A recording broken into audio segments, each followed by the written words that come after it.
Study that I did a quantitative statistical survey-based for my master's, and so when I got to Student Nation, I did a qualitative, some interviews. So that's what this came out of. So statement of the problem, why I'm interested in disability accommodations. Number one, the Rehabilitation Act of 1973 and American Disabilities Act were passed in 1980. That's not a problem, but that is why we're having to deal with accommodations at the university level. And most people think of the ADA as being the big one. Actually, the Rehabilitation Act was bigger towards accommodations than the American Disabilities Act. Since then, there's been a 32% increase in students with disabilities enrolling in higher education, which is a good thing. Once again, it creates problems for higher education. Well, how do we deal with that? And another problem is that community colleges are the ones that tend to be serving students with disabilities. About 71% attend community colleges, which they don't tend to have as many resources as, Oklahoma City Community College doesn't have as much money to throw at students with disabilities than OU does. So that tends to be a problem. Faculty report feeling underprepared to educate students with disabilities. So faculty, while they're responsible for accommodating, they don't get much training on how to deal with that. So they feel underprepared. And then an additional problem is that students with disabilities have difficulty with college-level multitasking and classroom responsibilities. So they have trouble, listening to a lecture, writing notes, paying attention to a book. That multitasking is a problem for most students with disabilities. And that's a bigger thing than it is in high school. So the transition is more difficult for them.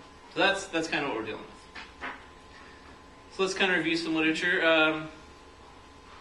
Like I say, faculty, although they're if they feel underprepared, they are willing to accommodate. They want to. So that's a good thing.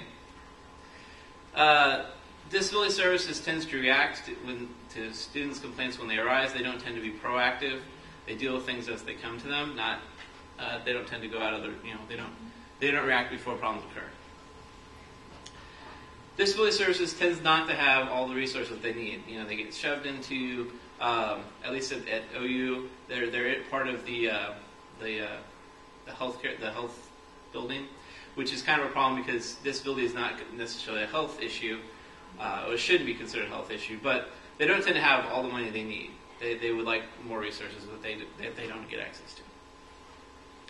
And the other issue is there's no evidence to justify, like the example of standard time and a half, so they get 2 hours rather than just an hour, or if it's an hour test, they get an hour and a half. So there's no evidence to justify that they need that, but that's just kind of a standard accommodation. So a lot of the accommodations, there's no reason that they've decided that that's what's needed, but there's no evidence that that's what is really necessary. So that's kind of the review of the literature. And the other issue is that students, there's lots of different disabilities. There's not one way to accommodate. So someone who is hearing impaired doesn't get the same accommodation as someone who has ADHD. What do we give these students? So that's the kind of review. Okay, so method. As I said, this is an interview-based project. So I did 7 interviews with a mean time of 51 minutes. I had 4 women, 3 men with a mean age of 20. Mean year in school was sophomore. And I had several disabilities. I had 2 with ADHD, which I think, dyslexia and ADHD, I think are the most common in higher education. Hearing issues, audio thought processing, and I had 2 head injuries, which I think is a little rare that we had head injuries, but I had 2 in my sample. And the accommodations they got, I got note takers, time and a half for testing, individual testing room, audio recording of instructional content, and I got this quote from Britt, who is, the reason I did this interview is I'm trying to sort out things with myself. She was actually one of my most interesting participants. She was my hearing issues, which I'll talk about later. So my theoretical framework is muted group theory. And the reason for that is muted group theory says that if you go into a culture, this was used a lot in anthropology, they'd go into a culture and they'd talk to the male leaders. And the reason this is unique is that the people that advocate for the disability community tend not to be the students themselves. It's a disability resources director or something like that. So they're not the one asking for the accommodation. It's someone else who outside is it. So advocates for disability are not typically the people with disability themselves, for whatever reason. So that's why I use muted group theory. So my first research question, how accommodating do students with disabilities view their university's administration? Students were mostly ambiguous. They didn't really know what the university administration does. Most of their perceptions were about the Disability Resource Center, and that's my quote. Basically, he's just saying that he thinks that the university could be more proactive, they could give more resources to the Disability Resource Center, but that's what he's saying. They didn't really have a lot to say about the administration. They were more saying things about the Disability Resource Center. So, how welcome do students with disabilities view the university community? So, they made us, how the general student population. And they didn't really have a positive or negative response for this. And I think that was because most of my disabilities were not something you noticed.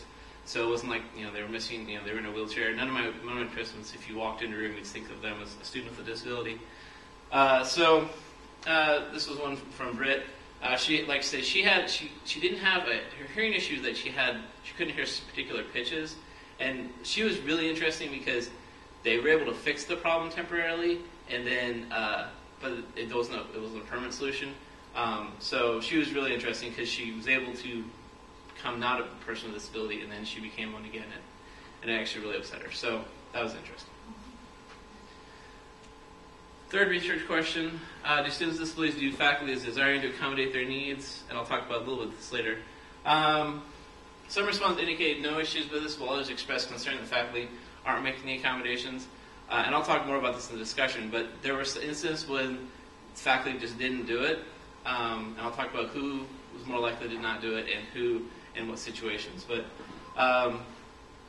so what they really felt was it wasn't like there was a mid-range. It was either they did it or they didn't accommodate. There wasn't like a, well, sometimes they accommodated. So that was kind of interesting. So in what ways do students with disabilities consider faculty do not adequately accommodate their academic needs and provide them equal access to higher education? Tests sometimes didn't make it. Goddard is our health center. Sometimes tests just didn't make it over there, so that's a problem. Student confidentiality is sometimes not respected. There was an incident that somebody described where they were in a big mass lecture classroom, and the professor said, "Hey, where's Britt?" And I don't remember exactly which one this was, but hey, where's Britt? And she raised her hand. Hey, you get accommodations. Come talk to me after class. Yeah. We'll get your tests over there. And I guess I think she did confront the professor, but so that's why I say I don't know how it is at every institution, but we get emails that say this person gets an accommodation and please talk to them privately. But it was mass lecture. Hey, where's this person? Let me accommodate your disability. So that was one incident, but it was a pretty dramatic one. Sometimes faculty don't make the accommodations unless they're obligated to. So they not make the accommodation, the student would complain to the Disability Resources Director, and then she'd say, okay, you really need to make this accommodation, and then they would do it, which shouldn't be how it is. And in rare instances, faculty just refused to make the accommodation. This was, the incident I'm referring to was a theater professor that didn't want his lectures recorded and wouldn't allow it, even though the student had that accommodation allowed. So, this was Sam. I think it's pretty easy. Just not having the test there has been the only negative. These are specific instances. Most of the problem was sometimes the test didn't make it there, which is not a big deal, but something that can be fixed easily. So, how do students with disabilities view the general student body's perception of academic accommodations? So, what does the general student body think about people get time and a half on exams, that sort of thing?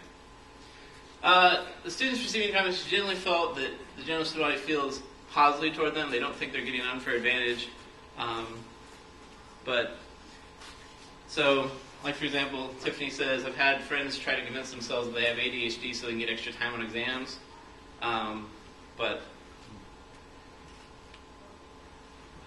then she also said, I always have the impression that people look down on them, but she says she brings it up, and it's not really that big of a deal. So they don't really hide their disability accommodation, but they don't hide it, but they don't just bring it up in casual conversation. And then no one said that they thought that other students think the accommodations are unfair. So that was good.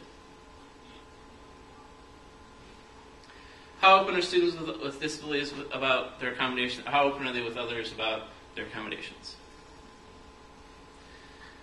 If they, like I said, I mentioned this before. If they ask, I don't mind telling. I don't like everybody knowing because they don't bring it up. They just if it comes up, they talk about it, but it doesn't really come up. They don't bring it up. I never bring it up, but if they ask, I mean, dyslexia isn't a contagious disease. I don't mind telling people, and I don't mind people knowing that I take my tests at Goddard, but I don't advertise it, but I don't care about talking about it. That's fine. So like I say, they don't mind talking about it, but they don't bring it up casually. So, what does this mean about equal access? And that's really what we're going for when we talk about disability accommodations.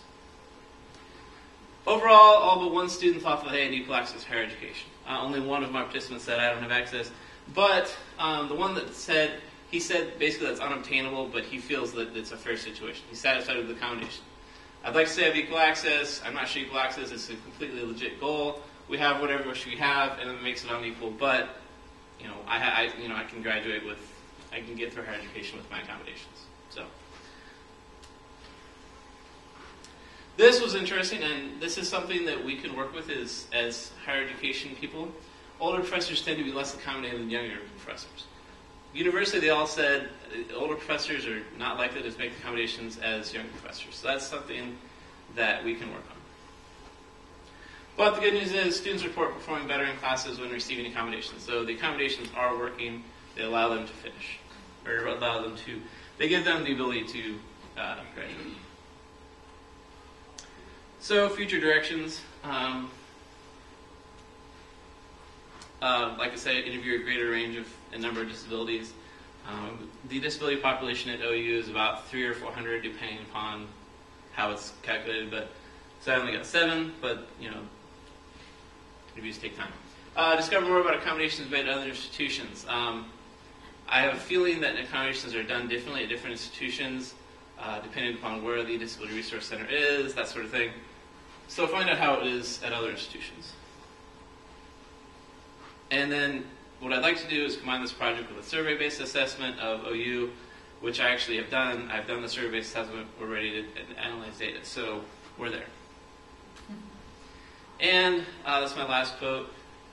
I think there's a lot more kids that could use Goddard, which is, like I said, the resource center, that don't get to. So at least this person thinks that there's a lot of people out there that could use accommodations if they were allowed, but they don't have access to it. So that's all I have.